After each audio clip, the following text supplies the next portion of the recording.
ഇപ്പോൾ നടക്കുന്നത് ബാർ കോഴക്കേസല്ല, മറിച്ച് മദ്യനയ കോഴക്കേസാണെന്ന് AICC സെക്രട്ടറി PC വിഷ്ണുനാഥ്. കേരളത്തിലെ ഭരണാധികാരികൾ ജയിലിൽ പോയി ചപ്പാത്തി തിന്നുന്ന കാലം വിദൂരമല്ല. ജൂൺ 4 കഴിഞ്ഞാൽ രാഹുൽ ഗാന്ധിയുടെ നേതൃത്വത്തിലുള്ള സർക്കാർ രാജ്യത്ത് അധികാരത്തിൽ വരുമെന്നും വിഷ്ണുനാഥ് പറഞ്ഞു. Kerala local self government staff association സംസ്ഥാന നേതൃപഠന ക്യാമ്പ് കണ്ണൂരിൽ ഉദ്ഘാടനം ചെയ്യുകയായിരുന്നു അദ്ദേഹം.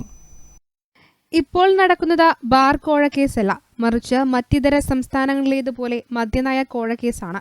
കേരളത്തിലെ ഭരണാധികാരികൾ ജയിലിൽ പോയി ചപ്പാത്തി തിന്നുന്ന കാലം വിദൂരമല്ലെന്ന് PC വിഷ്ണുനാഥ് പറഞ്ഞു.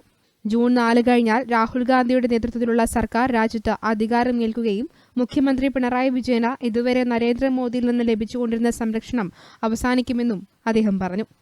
പദ്ധതികൾ വെട്ടിക്കുറച്ച ലൈഫ് ഭവന പദ്ധതി ഉൾപ്പെടെ സാധാരണക്കാർക്ക് കിട്ടേണ്ട എല്ലാ ആനുകൂല്യങ്ങളും വെട്ടിക്കുറയ്ക്കുകയാണ്. തദ്ദേശ സ്വയംഭരണ വകുപ്പിന്റെ ഏകീകരണം ഭരണഘടനാ വിരുദ്ധമാണ്. പൊതു സിവിൽ സർവീസ് ശമ്പളം മുടങ്ങിയതിനെ തുടർന്ന് തകർന്നടിഞ്ഞിരിക്കുകയാണ്. UDF സർക്കാർ അധികാരത്തിൽ വന്നാൽ പങ്കാളിത്ത പെൻഷൻ അവസാനിപ്പിക്കുമെന്നും തദ്ദേശ സ്വയംഭരണ ജീവനക്കാർക്ക് സർക്കാർ നേരിട്ട് ശമ്പളം നൽകുന്ന രീതി നടപ്പാക്കുമെന്നും വിശ്വനാഥ് പറഞ്ഞു. ഇത് മദ്യനയ അഴിമതിയാണ്. കേരള മദ്യനയ അഴിമതി. ഇത് പറയാൻ കാര്യം, ഞാൻ തെലങ്കാനയുടെ ചുമതലയുണ്ടെന്ന് പറഞ്ഞല്ലോ. അവിടുത്തെ മുഖ്യമന്ത്രി ചന്ദ്രശേഖർ റാവുവിന്റെ മകൾ കവിത റാവു 1.5 മാസമായിട്ട് ജയിലിൽ കിടക്കുക. മുൻ മുഖ്യമന്ത്രി. കേസെന്താ? മദ്യനയ അഴിമതി. സർക്കാരിന്റെ ലിക്വർ പോളിസി പണം വാങ്ങി അമൻഡ് ചെയ്തു എന്നതിന്റെ പേരിലാണ് തീഹാർ ജയിലിൽ കിടക്കുകയാണ് മുൻ മുഖ്യമന്ത്രിയുടെ മകള്. ഒരു 15,000 കോടി സ്വത്തിന്റെ ഉടമയാണ് ഈ കുടുംബം. 15,000 കോടി സ്വത്തുണ്ടായിട്ട് കാര്യമില്ല. തീഹാർ ജയിലിലെ ചപ്പാത്തി കഴിച്ചുകൊണ്ടിരിക്കുകയാണ്.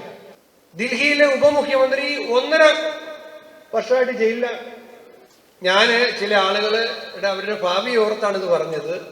ഇത് മദ്യ നയ അഴിമതിയാണ്. എല്ലാ കാലത്തും നരേന്ദ്രമോദി സംരക്ഷിക്കാനുണ്ടാവില്ല. ജൂൺ 4 കഴിയുമ്പോൾ രാഹുൽ ഗാന്ധി ഇന്ത്യയുടെ പ്രധാനമന്ത്രിയാവുകയാണ്. ഐക്യജനാധിപത്യ മുന്നണിയുടെ ഗവൺമെന്റ് 2026 കേരളത്തിൽ അധികാരത്തിൽ വരും.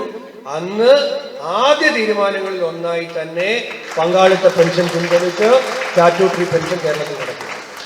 ചടങ്ങിൽ DCC president advocate Martin George അധ്യക്ഷത വഹിച്ചു. Sunny Joseph MLA, Kannur corporation mayor മുസ്ലിഹ് മഠത്തിൽ എന്നിവർ മുഖ്യാതിഥികളായി. സർവീസിൽ നിന്ന് വിരമിക്കുന്ന സംസ്ഥാന നേതാക്കളെ ആദരിച്ചു.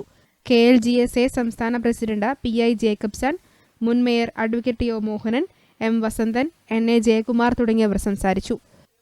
News bureau, Kannur.